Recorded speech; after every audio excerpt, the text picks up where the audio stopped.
ஐந்து கரத்தனை ஆனை முகத்தனை ஏந்தி நிலம்பரை போலும் ஈற்றனை நந்தி மகந்தனை நாணக் கொழுந்தனை பொந்தியில் வைத்தடி போற்றுகின்றேனே. குரு பிரம்மா குரு விஷ்ணு குருதேவ மகேஸ்வரஹா குரு சரஸ்வத் பரபரமா தஸ்மை ஸ்ரீ குருவே நம குரவேஸ்வர் லோகநாம் பிசேபுரகினாம் நதியேஸ்வர வித்யானாம் ஸ்ரீ தட்சிணாமூர்த்தியே நமக. வணக்கம். நான் பொன் லோகநான் சொல்லிட்டு கொடுமுடியிலிருந்து பேசுகிறேன். இன்றைய தினம் நம்ம எதை பற்றி பார்க்கலாம் அப்படின்னா, அந்த அதிசார குரு பயிற்சி அப்படிங்கிறத பற்றி நம்ம இன்றைக்கி பார்க்க இருக்கிறோம். அதாவது மிதனத்திலிருந்து கடகராசிக்கு இப்போ பயிற்சி இருக்கக்கூடிய குரு பகவான் இப்போ அதிசாரமாக பயிற்சியாக இருக்கிறார். அதை பற்றி தான் இன்றைக்கி அதனுடைய பலன்களை பார்க்க போகிறோம். ஏற்கனவே முதல் பகுதியாக ஒரு பகுதி பார்த்துருக்குறோம். அது வந்து மேசம் இடத்துலேருந்து துலாம் வரைக்கும் ஒரு பார்த்துருக்குறோம். அது மீதி இருக்கக்கூடிய ஒரு 5 ராசிகள் இருக்குது. அந்த 5 ராசிகளுக்கும் இப்போ நம்ம அதை பார்த்துடலாம் அப்படிங்கிறது. அதுக்கு முன்னாடி நான் அனைவருக்கும் இனிய தீபாவளி நல்வாழ்த்துக்களை தெரிவிச்சுக்கிறேன். அந்த வகையில் இன்றைக்கி பார்த்திங்கன்னா, விருச்சிக ராசிக்கு பார்த்திங்கன்னா 9ஆம் இடத்துல குரு உச்சம் பெற்றிருக்கிறார். விருச்சிக ராசியவே குரு பார்க்குறார். இப்போது 9ஆம் இடமான விருச்சிக ராசிக்கு 9ஆம் இடமான பாக்கியஸ்தானத்தில் உச்சம் பெற்று அவர் அந்த ராசியை பார்க்குறது மிகப்பெரிய சிறப்பு. அப்போ இந்த ராசிக்காரர்களுக்கு எதிர்பாராத திடீர் அதிர்ஷ்டம். இவர்களுடைய தன்னால் இவர்களுக்கு தடைபெற்ற அந்த அனைத்து விஷயங்களும் தடையில்லாமல் அனைத்தும் நடந்து ஏறப் போகிறது. என்னென்னலாம் நடக்கணும்னு நினச்சாங்களோ, என்னென்ன பாக்கியங்களோ இது வரைக்கும் கிடைக்கலையே, இது கிடைச்சா பரவாயில்லையே, அது கிடைச்சா பரவாயில்லைன்னு நினச்சிட்டு இருந்தாங்களோ அதெல்லாம் அவங்களுக்கு பரிபூர்ணமாக கிடைக்க போகுது. எதிர்பாராத அதிர்ஷ்டம், ஏதாவது உயில் சொத்து ஏதாவது கிடைக்கக்கூடிய வாய்ப்பு. அதே மாதிரியே வந்து பார்த்திங்கன்னா, அதாவது இன்சூரன்ஸ் சம்மந்தப்பட்ட பணம் அல்லது ஏதாவது இப்போ அவங்க வந்து மியூச்சுவல் ஃபண்ட் அந்த மாதிரி போட்டு அந்த மாதிரி பணம் அது எல்லாமே இப்போ இந்த காலகட்டத்தில் அவங்களுக்கு வந்து மெச்சூரிட்டி ஆகி கிடைக்கிறது, அல்லது நீண்ட காலமாக மெச்சூரிட்டி ஆகி வராமல் இருந்தது, அல்லது அடுத்தவர்கள் பேர் இருந்து இவங்களுக்கு வர வேண்டியதாக இவங்க பேரில் எழுதி வச்சுருந்தாங்கன்னா அது வர்றதெல்லாம் வரும். அதே மாதிரியே அவங்களாம் இதெல்லாம் இப்போ இந்த காலகட்டத்தில் கிடைக்க போகிறது. அதுக்கெல்லாம் அவங்க முயற்சி பண்ணலாம். அதே மாதிரி இவனுடைய முயற்சி சாணத்தை வந்து குரு பார்க்குறதுனால இவருடைய தொழில் முயற்சி வெற்றி பெறும்.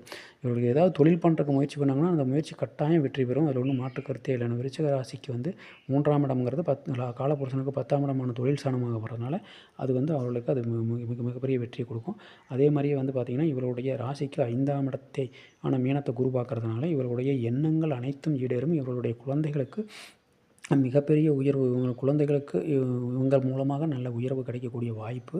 அதே மாதிரி இவர்கள் தன்னால் வீடு கட்டி முடிக்க முடியலையே அப்படின்னு நினச்சிக்கிட்டு இருந்தாங்கன்னா அதெல்லாம் இப்போ வந்து அதெல்லாம் கட்டி முடியாமல் நின்றுருந்ததுன்னா அந்த வீடெல்லாம் மீண்டும் பூர்த்தி ஆகக்கூடிய வாய்ப்பு. பூர்வீக சொத்துக்கு திடீர்னு வேலை கிடைக்கிறதுக்கு, பூர்வீக சொத்து ஏதாவது பிரச்சனைகள் இருந்தால் அதெல்லாம் இப்போ கிடைக்கிறது. அது எல்லாமே இவர்களுக்கு இந்த காலகட்டத்தில் கிடைக்கக்கூடிய வாய்ப்பு. தாயார் மூலமாக இவர்களுக்கு தனவரவு ஏற்படுறது, இப்படி எல்லாமே இவர்களுக்கு இந்த காலகட்டத்தில் கிடைக்கும் அப்படிங்கிறது நாம் இந்த இடத்துல சொல்லிக்கலாம். தந்தையார் மூலமாக இவர்களுக்கு நல்ல ஒரு உயர்வும் கிடைக்கக்கூடிய வாய்ப்பு இருக்குது. அதே மாதிரியே இவங்களுக்கு பார்த்திங்கன்னா, அடுத்ததாக தனுசு ராசி எடுத்துக்கணும். தனுசு ராசிக்கு 8ஆம் இடத்துல குரு உச்சம் பெற்றிருக்கிறார். அவர் ராசிக்கு 12ஆம் இடத்தையே பார்க்கறதுனால இவங்களுக்கு வந்து வெளிநாடு செல்லக்கூடிய வாய்ப்பு கட்டாயம் ஏற்படும். 2ஆம் இடத்தை குரு பார்க்கறதுனால எதிர்பாராத திடீர் தனவரவு, அதிர்ஷ்டத்தின் மூலமாக தனவரவு, உயில் சொத்து அதன் மூலமாக தனவரவு, அதாவது இன்சூரன்ஸ் பணம் அதெல்லாம் அவங்களுக்கு இந்த காலகட்டத்தில் கிடைக்கக்கூடிய வாய்ப்பு பரிபூர்ணமாக இருக்கிறது.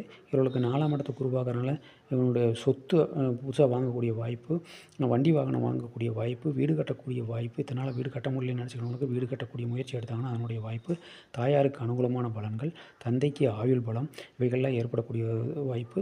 தாயாருக்கு ஏதாவது வைத்தியம் பண்ணி அந்த நோய் நல்லாமான்னு பார்த்துட்டு இருந்தாங்கன்னா அந்த நோய் இப்போ நல்லாகக்கூடிய காலகட்டங்கள்லாம் இந்த காலகட்டத்தில் இருக்குது அப்படிங்கிறது. ஏன்னா இவங்களுக்கு தொழில் மூலமாக பெரிய தனவரவு இந்த காலகட்டத்தில் ஏற்படக்கூடிய வாய்ப்பு இருக்குது அப்படிங்கிறது தான் இந்த தனுசு ராசிக்கான பலன். அதுக்கு அடுத்ததாக மகர ராசிக்கு எடுத்தோம்னா, மகர ராசியவே குரு நேரடியாக பார்க்கறதுனால இந்த ராசிக்காரர்களுக்கு மிகப்பெரிய உயர்வு ஏற்படக்கூடிய, தொழில் மூலமாக உயர்வு ஏற்படக்கூடிய வாய்ப்பு கட்டாயம் உண்டு. அதே மாதிரி இவர்களுக்கு பார்த்திங்கன்னா, இவர்கள் ராசிக்கு 3ஆம் இடமான மீனத்தை குரு பார்க்கறனால இவர்களுடைய முயற்சியெல்லாம் எளிதில் வெற்றி பெறக்கூடிய அமைப்பு. ஏதாவது பயணம் போகணும் அப்படின்னு நினச்சிக்கிட்டு இருந்தாங்கன்னா, அதாவது ஆன்மீக பயணம் போகிறதுக்கான திட்டமெல்லாம் தீட்டியிருந்தாங்கன்னா அந்த பயணமெல்லாம் இந்த காலகட்டத்தில் கட்டாயம் இவர்களுக்கு நிறைவேறும். அதே மாதிரியே பார்த்திங்கன்னா, இவர்களுடைய ராசிக்கு 11ஆம் இடத்தை குரு பார்க்கறதுனால இவர்கள் வந்து மிகப்பெரிய ஏதாவது ஒரு ஆதாயம் இவர்களுக்கு கிடைக்கக்கூடிய வாய்ப்பு, இவர்கள் ஆசைப்பட்டது அனைத்தும் நிறைவேறக்கூடிய வாய்ப்பு. இவர்களுடைய மூத்த சகோதரனுக்கு வந்து நல்ல ஒரு அனுகூலமான பலன்கள்.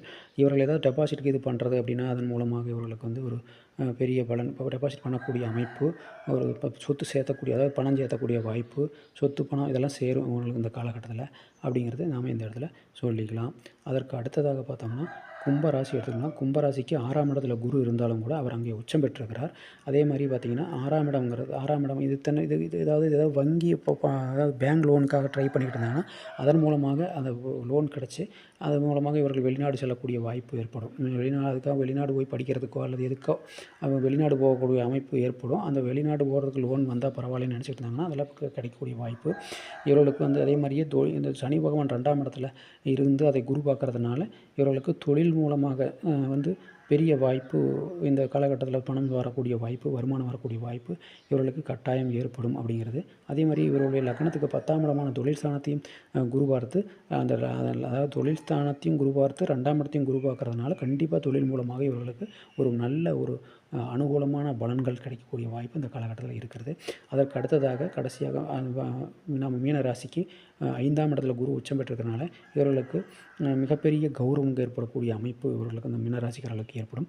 அதே மாதிரி பூர்வீக சொத்தெல்லாம் கிடைக்கக்கூடிய வாய்ப்பு, குழந்தைகளுக்கு இவர்களோட குழந்தைகளுக்கு மேன்மையான இடங்களுக்கு குழந்தை பாக்கியம் இல்லைன்னு ஏங்கிக்கிட்டு இருந்தவங்களுக்கு குழந்தை பாக்கியம் கிடைக்கக்கூடிய அமைப்பு, குழந்தைகளுக்கு அனுகூலமான பலன்கள் ஏற்படக்கூடிய வாய்ப்பு, இவர்களுடைய தாத்தாவினுடைய பூர்வீக சொத்து ஏதாச்சும் வர வேண்டியதுன்னா அதெல்லாம் இவர்களுக்கு கிடைக்கக்கூடிய வாய்ப்பு இதெல்லாம் ஏற்படும். இவருடைய ராசிக்கு 9ஆம் இடத்தையே குரு பார்க்கறதுனால இவர்களுக்கு சகல பாக்கியங்களும் இந்த காலகட்டத்தில் கிடைக்கக்கூடிய வாய்ப்பு எல்லாமே ஏற்படும். ஏன்னா பாகிஸ்தானத்தையும் குரு பார்க்கறதுனால இவர்களுக்கு மிகப்பெரிய இது ஏற்படும். அதே மாதிரி ராசியே குரு பார்க்கறது மிகப்பெரிய யோகம் அப்படிங்கிறதுனால இவர்களுக்கு எல்லாமே பரிபூர்ணமாக இந்த காலகட்டத்தில் மீனராசிக்காரர்களுக்கு கிடைச்சிரும் அப்படிங்கிறது தான். தந்தைக்கு அனுகூல பலன்கள் ஏற்படக்கூடிய வாய்ப்பு, தந்தை மூலமாக இவர்களுக்கு ஏதாவது வருமானம் வரக்கூடிய வாய்ப்பு, இப்படி எல்லாமே இந்த காலகட்டத்தில் கிடைக்கும் அப்படிங்கிறது தான்.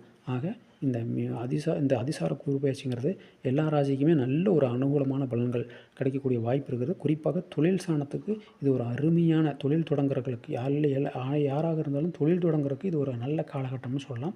அதனால் இந்த காலகட்டத்தில் தொழில் தொடங்கினாலும் தொழில் மேன்மையாக நல்லபடியாக இருக்கும் அப்படிங்கிறதுல எந்த விதமான மாற்று கருத்தும் இல்லை அப்படிங்கிறது தான். இந்த காலகட்டம் தொழில் தொடங்குறதுக்கு அருமையான காலகட்டம். நன்றி, வணக்கம். மீண்டும் அடுத்த பதிவில் சந்திக்கலாம்.